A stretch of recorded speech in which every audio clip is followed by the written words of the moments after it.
Hi, this is Neha and I welcome you all to this class जिसमें आज हम बात करने वाले हैं intelligence, interplay of nature and nurture. Basically intelligence के बारे में नेचर और नर्चर की जो डिबेट है उसे आज हम डिस्कस करेंगे, जो क्लास ट्वेल्थ में एक बहुत इंपॉर्टेंट टॉपिक है चैप्टर नंबर 1 में।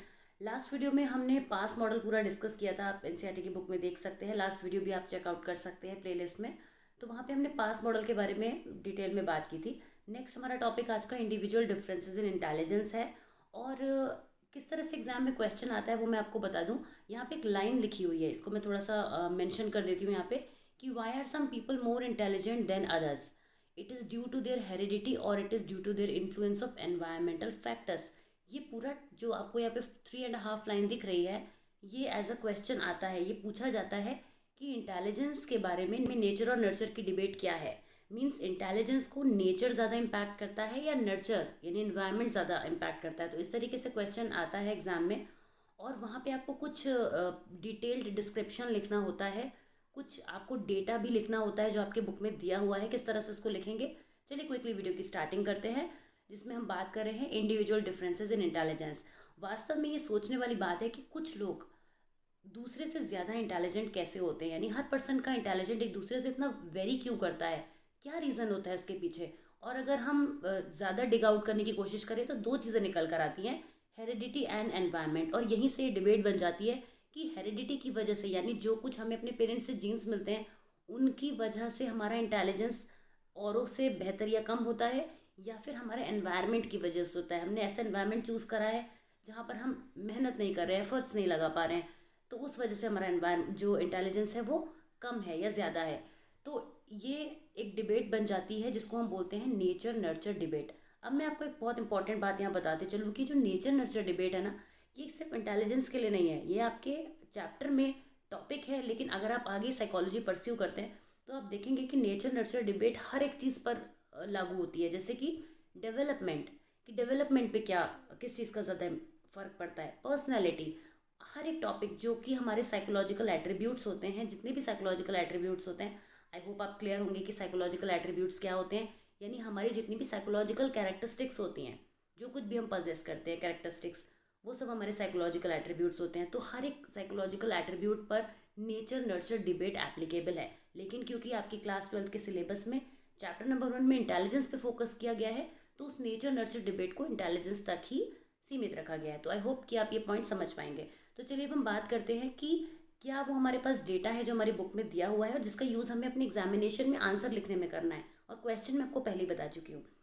The evidence for hereditary influences on intelligence comes mainly from studies on twins and adopted children. Twins आपको पता है कि एक ही पेरेंट्स से होने वाले दो बच्चे, जिनको हम ट्विन्स कहते हैं, जिनका बर्थ टाइम सेम होता है। एंड अडॉप्टेड चिल्ड्रन, अगर पेरेंट्स ने बच्चे को अडॉप्ट किया है तो इस तरह के भी केसेस हो सकते हैं। तो इस तरह के केसेस पर जब स्टडी की गई, रिसर्च की गई, तो बहुत सारे रिजल्ट्स निकल कर आए, बहुत इंटरेस्टिंग रिजल्ट्स थे। The intelligence of identical twins Rudyard together. Identical twins का मतलब क्या हुआ, एक ही पेरेंट्स से होने वाले ट्विन्स जिनको एक साथ एक ही एनवायरनमेंट में रखा गया, एक ही साथ वो लोग ग्रो हुए, एक ही तरीके का उनको फूड दिया गया, एक ही तरीके का एनवायरनमेंट दिया गया, सब कुछ उनको सेम मिला, तो उनके बीच का जो कोरिलेशन निकला, इंटेलिजेंस का कोरिलेशन, उन दोनों बच्चों के इंटेलिजेंस को मेजर किया गया और उसके बीच कोरिलेशन फाइंड आउट किया गया। आई होप कि आप कोरिलेशन वर्ड से भी क्लियर होंगे, क्लास 11th में आपने पढ़ा ही होगा। कोरिलेशन जो होता है, दो वैल्यूज़ के बीच में जो रिलेशन होता है उसे हम कोरिलेशन कहते हैं। जब दोनों चीज़ें एक ही डायरेक्शन में जाती हैं तो जो कोरिलेशन होता है वो पॉजिटिव होता है। थोड़ा सा मैं यहाँ पे इस चीज़ को होल्ड करके कोरिलेशन थोड़ा सा समझा देती हूँ, तब आप बात भी तो समझ पाएंगे ना कि आखिर हम ये जो कोरिलेशन निकाल रहे हैं यहाँ पे, या जो ये वैल्यू निकाली गई वो क्या मतलब क्या है उसका। तो बिना कोरिलेशन समझे आगे बढ़ना मुश्किल है। मैं बहुत शॉर्ट में आपको समझा देती हूँ कि जब कोई भी दो वेरिएबल्स, कोई भी दो वैल्यूज़, यानी अगर हम दो बच्चों के इंटेलिजेंस की बात कर रहे हैं, अगर वो एक डायरेक्शन में जा रहे हैं, मतलब एक बच्चे का इंटेलिजेंस इंक्रीज हो रहा है, दूसरे का भी उसी डायरेक्शन में है, दोनों का बढ़ता हुआ है, अच्छा इंटेलिजेंस है, तो उनका जो कोरिलेशन निकल कर आएगा वो पॉजिटिव होगा। या फिर दोनों का ही कम है, हम देख पा रहे हैं कि जो बच्चा है वो मैथमेटिक्स में, बेसिक कैलकुलेशन में लैग कर रहा है, उसका भाई, उसका सिस्टर या उसका जो भी ट्विन है वो भी सेम डायरेक्शन में जा रहा है, मतलब दोनों नेगेटिव जा रहे हैं, तो भी कोरिलेशन जो है वो, जो हम कहेंगे कि वो पॉजिटिव है, राइट। और ये हमारा पॉजिटिव कोरिलेशन हो गया। नेगेटिव कोरिलेशन तब होता है जब ऑपोजिट डायरेक्शन में जाती हैं दो चीज़ें, एक इस तरफ और एक इस तरफ, मतलब एक बहुत इंटेलिजेंट है दूसरा नहीं है, तो उनके बीच नेगेटिव कोरिलेशन होता है। तो और न्यूट्रल कोरिलेशन भी होता है, मतलब जीरो कोरिलेशन होता है। कोरिलेशन की हाईएस्ट वैल्यू होती है +1। आप जितने भी यहाँ पे वैल्यूज़ देखेंगे उसमें देखेंगे 0.90 है, 1 पॉइंट कुछ नहीं होगा, 1 से ऊपर कोई वैल्यू नहीं होती है, 1 तो हाईएस्ट होता है, तो उतना होता भी नहीं है। तो 1 से लेके -1 तक, या उल्टा बोल सकते हैं -1 से लेके 1 तक की जो बीच में जो वैल्यूज़ आती हैं, हमेशा कोरिलेशन की वैल्यू वही आती है। आप नोटिस कीजिएगा, हर वैल्यू +1 से कम होगी और -1 से ज़्यादा होगी। तो हमने यहाँ पर देखा कि जब अब हमने कोरिलेशन को तो कंप्लीट कर लिया, अब हम बात करते हैं कि जब यहाँ पे देखा गया कि आइडेंटिकल ट्विंस जिनको एक साथ ग्रो कराया गया उनका कोरिलेशन 0.90 आया। Twins separated early in childhood also shows considerable similarity in their intellectual. Twins थे, एक ही पेरेंट्स से हुए थे, यानी उनके जीन्स तो सेम थे, लेकिन उनको उनके एनवायरनमेंट को बदल दिया गया, उनके एनवायरनमेंट को चेंज कर दिया गया। पहले केस में आपने क्या देखा कि दोनों का ही जो ट्विंस का जो एनवायरनमेंट था वो भी सेम था और पेरेंट्स भी सेम थे। और ऐसे ट्विंस जो पेरेंट्स तो ऑफकोर्स सेम ही थे, बट उनको एक दूसरे से अलग करके डिफरेंट एनवायरनमेंट दिया गया, तब उनका जो रिजल्ट आया उनके इंटेलेक्चुअल में सिमिलैरिटी देखी गई, काफ़ी क्लोजनेस देखी गई। The intelligence of identical twins Rudyard in different environment, लेकिन एनवायरनमेंट बदलने की वजह से पिछले केस के कंपैरिजन में कोरिलेशन की वैल्यू कम आई। यानी कि कोरिलेशन की वैल्यू कम आने का मतलब क्या हो गया, अगर हायर है तो मतलब दोनों का बहुत ज़्यादा एक तरफ जा रहे हैं, बहुत चीज़ें सिमिलर हो रही होंगी। लेकिन जब 0.72 था तो दोनों में थोड़ा वेरिएशन आ गया एनवायरनमेंट बदलने की वजह से। Those of fraternal twins reared together correlate almost 0.60 and those of brother and sister reared together correlate about 0.50। अब यहाँ पे टर्म आती है फ्रेटर्नल ट्विंस, तो आप सोचेंगे कि फ्रेटर्नल ट्विंस क्या होता है, तो यहाँ पे मैं आपको समझा दूँ कि फ्रेटर्नल ट्विंस किससे कहते हैं। फ्रेटर्नल ट्विंस वो होते हैं जो सेम प्रेगनेंसी के ड्यूरेशन में दो डिफरेंट एग्स, दो डिफरेंट स्पर्म्स से कनेक्ट होकर फर्टिलाइज होते हैं। इसमें ये ज़रूरी नहीं है कि वो फ्रेटर्नल ट्विंस सेम सेक्स के होंगे, मतलब दोनों सिस्टर होंगे या दोनों ब्रदर होंगे, ब्रदर सिस्टर हो सकते हैं। तो इस तरीके से जो ट्विंस होते हैं उनको फ्रेटर्नल ट्विंस कहते हैं। यहाँ पर चेक किया गया ऐसा कोरिलेशन, जब ऐसे फ्रेटर्नल ट्विंस के केस में निकाला गया तो ये आया 0.60। अब आप यहाँ पे देखिए कि दोनों के जेनेटिक कॉम्बिनेशन में डिफरेंस आने की वजह से यहाँ पर उनका जो कोरिलेशन निकला वो 0.60 पहुँच गया।